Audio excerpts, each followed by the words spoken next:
আয় রব্বুল আলামিন, আমাদের মা বোনদের অন্তরগুলো তুমি নরম করে দাও।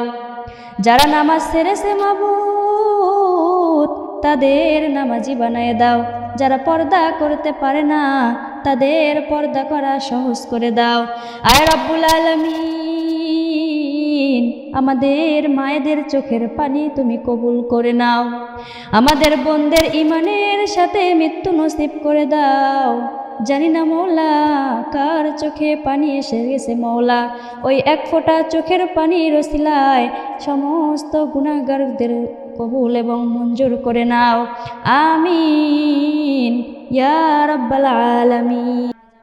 পর্দা আমাদের উপর ফরজ, যেমন নামাজ আমাদের উপর ফরজ। প্রিয় মা বোনেরা আমার, নামাজ ছাড়া জীবনের কোনো মানে নাই। নামাজ ছাড়া জীবন না খেয়ে থাকা, আত্মা যেমন না খেয়ে থেকে বেঁচে থাকা। নামাজ ছাড়া জীবনের মানে হলো আত্মা না খেয়ে বেঁচে থাকা। আমার নবী সাল্লাল্লাহু আলাইহি ওয়াসাল্লাম বলেছেন, নামাজ হলো দিনের খুঁটি। একটি নামাজ কাজা হয়ে গেলে একটি আলো নিভে যায়। একদিন কবরের অন্ধকারে সবার আগে প্রশ্ন করা হবে, তোমার নামাজ কই, তুমি কি নিয়ে এসেছো? নামাজ হলো জান্নাতের চাবি।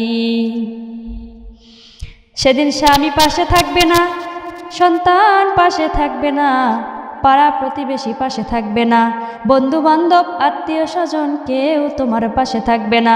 শুধু পাশে থাকবে তোমার নামাজ। সালাত কায়েম করো, সালাত কায়েম করো, হবে সম্মানী তুমি, হবে জান্নাতি তুমি, হবে সম্মানী তুমি, হবে জান্নাতি তুমি। দিবে কাল হাসরে শীতল ছায়া আরশে আজিম, রব্বিয়াল আলা, রব্বিয়াল আযীম, রব্বিয়াল আলা, রব্বিয়াল আযীম। প্রিয় মা বোনেরা আমার, এজন্য বলি নামাজ পড়তে হবে। এক ওয়াক্ত নামাজও আমরা কাজা করব না ইনশাআল্লাহ। আল্লাহ তাআলার দরবারে সবাই ওয়াদা করে হাত উঠায়। আজ যে চুল আপনার পাকেনি, একদিন সেই চুলটাই সাদা হয়ে যাবে।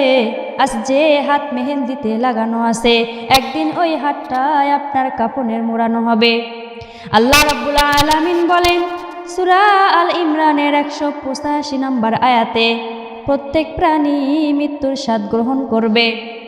কবরের ভিতরে কেউ বলবে না আর একটি সময় দেন, আমি একটু দুনিয়াতে গিয়ে নামাজ পড়ে আসি। কবরের মধ্যে কোনো সার নাই, ওই অন্ধকার কবরে কোনো সার দেবে না। কবরের আযাব কত কঠিন, সইতে আমি পারিব না।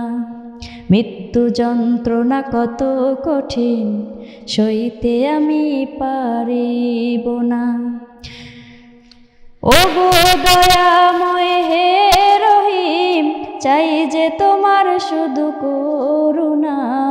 কবরে আযাব এত কঠিন, সইতে আমি পারিব না। মৃত্যু যন্ত্রণা কত কঠিন, সইতে আমি পারিব না। এক নারী মৃত্যুর আগে কাঁদছিলেন।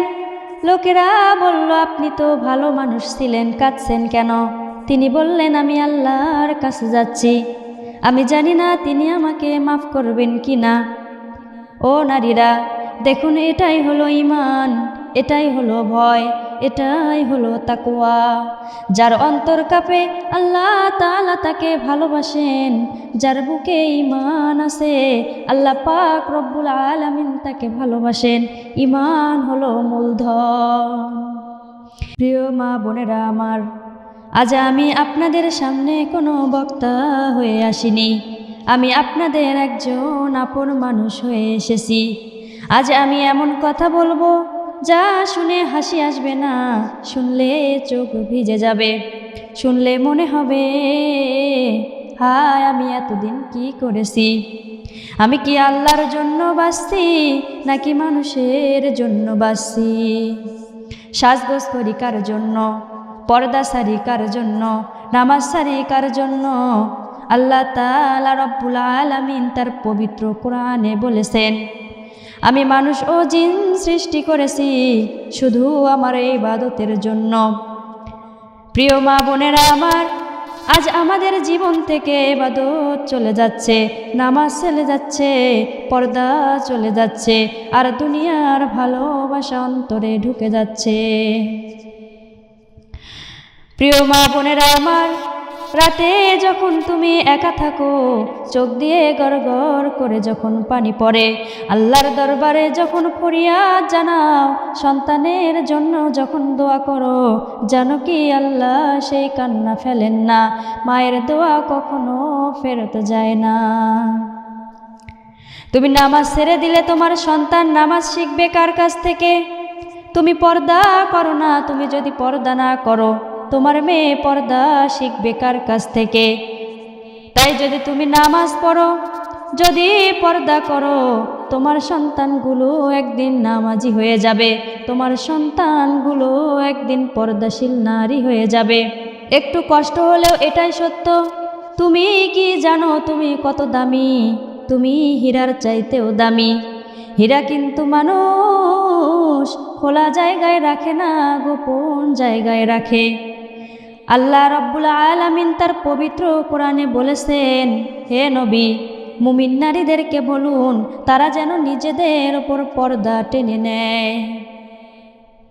পর্দা তোমাকে ছোট করে না, পর্দা তোমাকে নিরাপদ করে, পর্দা তোমাকে অসম্মানিত করে না, পর্দা তোমাকে সম্মানিত করে। একজন যুবক বলেছিলেন, আমি পর্দাশীল মেয়ের দিকে তাকাতে ভয় পাই, কারণ সে আল্লাহকে ভয় পায়। পর্দা করে চলো নারী, না হলে জাহান্নাম হবে তোমারই। পর্দা করে চলো নারী, না হলে জাহান্নাম হবে তোমারই। বাজবা কদিন দুনিয়াতে তুমি একটু দেখো না চিন্তা করি। পর্দা করে চলো নারী, না হলে জাহান্নাম হবে তোমারই। প্রিয় মা বোনেরা আমার, এজন্য আমাদেরকে পর্দা করে চলতে হবে। বেহাপনার মতো রাস্তায় অশ্লীল পোশাক পরে ঘোরা যাবে না। ঈমানের পথে অবিচল থেকে আমার মরণ যেন হয়। ঈমানের পথে অবিচল থেকে আমার মরণ যেন হয়। তোমারই কাছে মিনতি আমার, মহামহিম দয়াময়। ঈমানের পথে অবিচল থেকে আমার মরণ যেন হয়। সবাই বলুন আমিন। প্রিয় মা বোনেরা আমার, যদি নামাজ না পড়ে থাকেন আজই শুরু করুন। যদি পর্দা না করে থাকেন নিয়ত করুন। যদি ভুল হয়ে থাকে আল্লাহর দরবারে কেঁদে কেঁদে মাফ চান। আল্লাহর দরবারে চোখের পানি ফেলে আল্লাহ তাআলাকে ডাকুন। কেননা আমার আল্লাহ রব্বুল আলামিন পবিত্র কোরআনে সূরা জুমারের 53 নম্বর আয়াতে ঘোষণা করে দিয়েছেন, হে আমার বান্দারা, আল্লাহর রহমত থেকে নিরাশ হইও না।